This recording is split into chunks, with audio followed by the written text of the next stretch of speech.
And we are back with the GSMC Wrestling Laureate podcast brought to you by the GSMC Sports Network. I'm your host, Eric Rodriguez, here every Monday through Friday, 8 p.m. Pacific Time, 11 p.m. Eastern Time, talking all things professional wrestling, AEW, WWE, TNA, Ring of Honor, Stardom, New Japan Professional Wrestling. Excuse me, sorry. Just got done eating some dinner. I get home from my job like around like 7. I'm like, okay, I have a podcast. So then I just wolfed down a whole bunch of food. Sorry, I did not mean to kind of destroy the. Have you ever burped on your first date?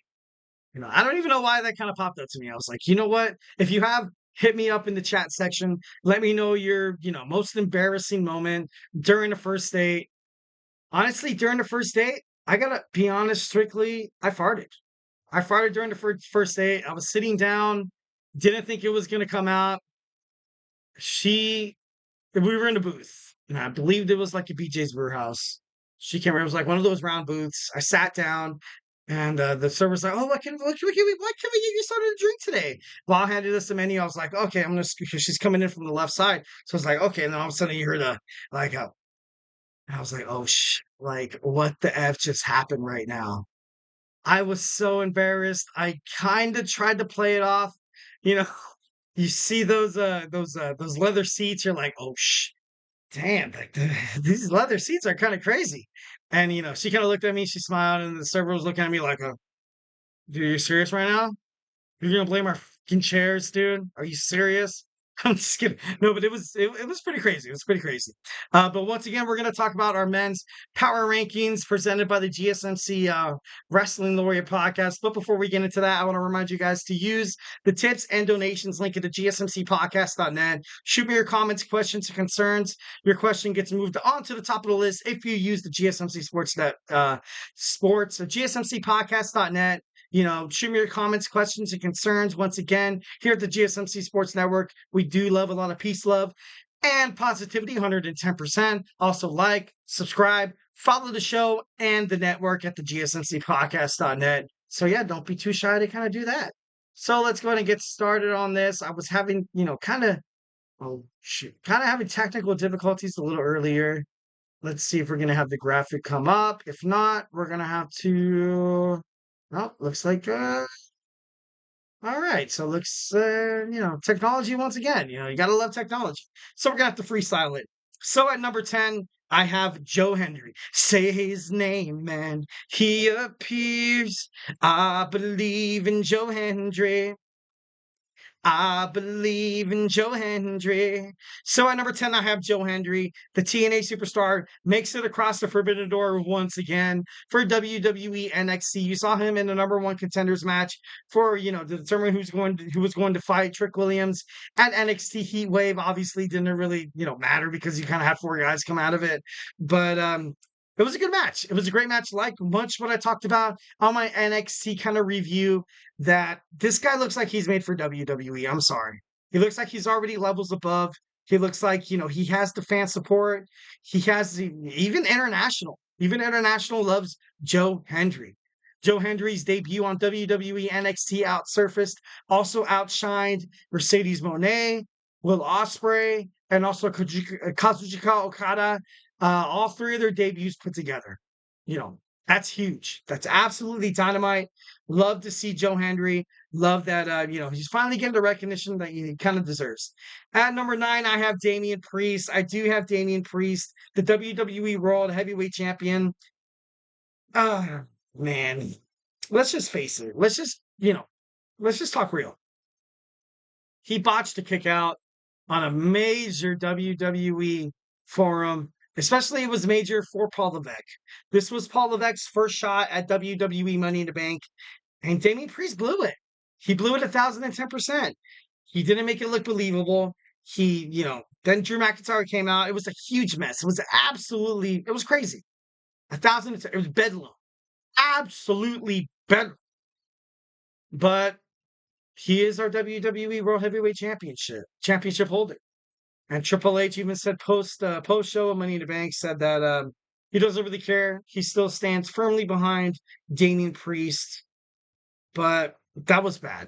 For Damian Priest to kind of do that, he literally went from like 3 or 4 last week on my list down all the way to number 9. Once again, he can't win a match. He can't retain a championship without the help of the Judgment Day or just something weird happening. So, you know, I could he have the word transitional champion written all over his face? Maybe, possibly, most likely, in my opinion. Which kind of sucks because I had high hopes for Damian Priest, especially when he was coming up. He was kind of like that lone wolf, not like a bootleg Baron Corbin kind of look, but he kind of had that same mentality where he'd come out, do the bow and arrow and stuff like that. I'm all by myself. I'm the lone wolf.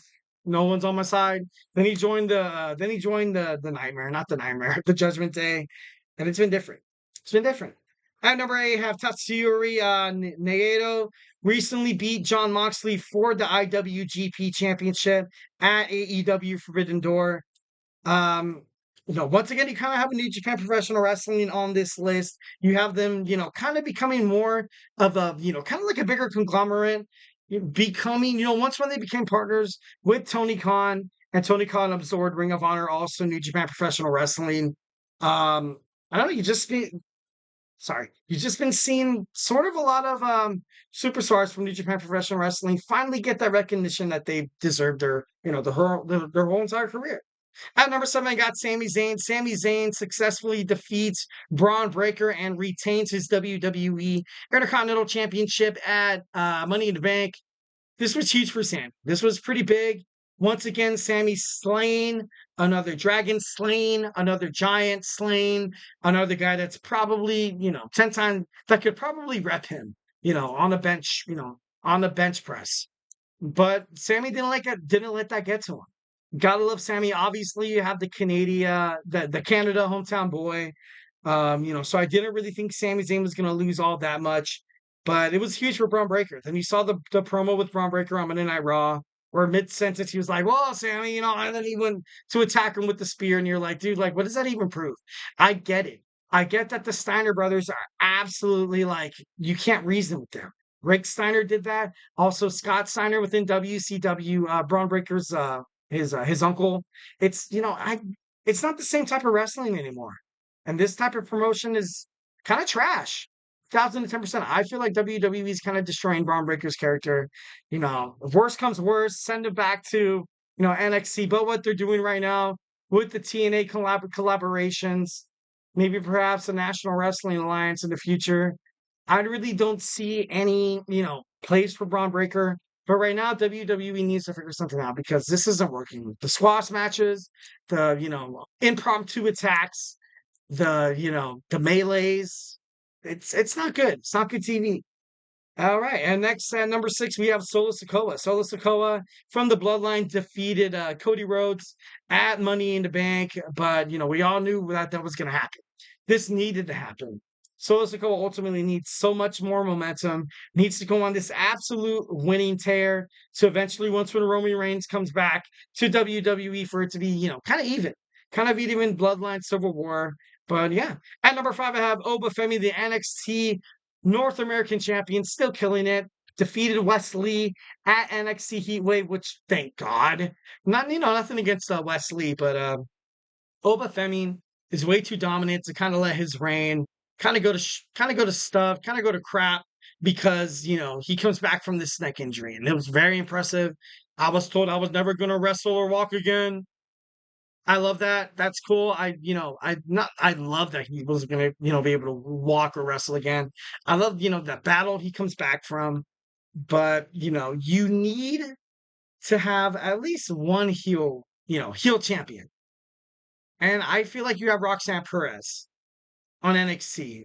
And then now you have Ethan Page before you had Trick Williams. So you have Oba Femi. People love Oba Femi. Even in the crowd, you still see people they're mentioning like a Nigerian kind of chant. Reminds me of like the chant they did with Black Panther with Chadwick Boseman, also Boswick, on the Black Panther franchise and on Disney for Marvel. Definitely love that. Definitely think that's kind of cool. Bringing some cultural value into any kind of wrestling, promotions. Pretty badass. All right, at number 4, we have Mark Briscoe. Mark Briscoe, 1,010%, still killing it. Still the representative of Ring of Honor. Also on AEW Dynamite, he's had his fair share of wins. recently lost the ladder match to Jack Perry. But you, dude, honestly, why would you even want the AEW TNT Championship? You're the Ring of Honor World Heavyweight Champion, dude. You got to deal with that stuff. Just brush that dirt off your shoulder. You got to brush that dirt off your shoulder. So Mark Briscoe is just going to be more amazing. It's going to be more amazing coming up. At number 3, I have the new NXT World Champion Ethan Page, all ego. And he deserves to be this high. He deserves to be this high because of 2 reasons. Reason number 1, came from AEW, took an opportunity that he had with WWE, made the best of it. And reason number 2 is that he just, and I'm gonna get a lot of Trick Williams lovers kind of on my case here, but he's just a better champion than Trick Williams. I'm sorry. Like I feel like ultimately the way he cuts promos, the way like he made his debut and he absolutely just pissed everybody off in the audience. At the same time, he put the other superstars on NXT kind of on blast, but at the same time, he acquired his target. He acquired his target. He knew Trick Williams would do crazy things to get his hands on Ethan Page. Lured him into a fatal 4-way match at NXT Heatwave on Sunday. Took advantage of it. That's an evil genius. Made a plan, killed it, won a title from it. Now is tippy top dog of WWE NXT. At number 2, obviously, I have Cody Rhodes. Cody Rhodes still is the undisputed WWE champion. Didn't really lose credibility losing against Solo Sikoa at Money in the Bank. We all kind of knew that was going to happen. I have him at number 2 because he's still solely kind of holding the WWE on his back. Imagine it's some crazy, and I'm not trying to jinx him. Imagine it's some kind of crazy alternative universe where Cody Rhodes goes down with an injury. Who's going to represent the company? A lot of people have this speculation that Solo Sikoa will defeat Cody Rhodes for the WWE Undisputed Championship at SummerSlam, but I still think that's too close. That's too soon. Obviously, they're kind of building up toward the blood. I feel like if that ultimately happens, that kind of diminishes Cody Rhodes' story, his character development within WWE. But I don't know. We're digging on into more. We'll dig in more into that as soon as it happens. At number 1, I have my man, the AEW World Heavyweight Champion, Swerve Strickland. Let's swerve when I drive. Yes, to swerve when I drive. Let's be wash your mind. He's number 1 because he's proved himself. Out of all the champions you see, obviously Cody Rhodes, yeah, he did win some pretty big matches. But those were matches that you were like, dude, Cody's going to win. Every single match I saw Swerve fight in, defending his title, I was like, oh, this could be the end of, Swerve Strickland's reign before it gets started.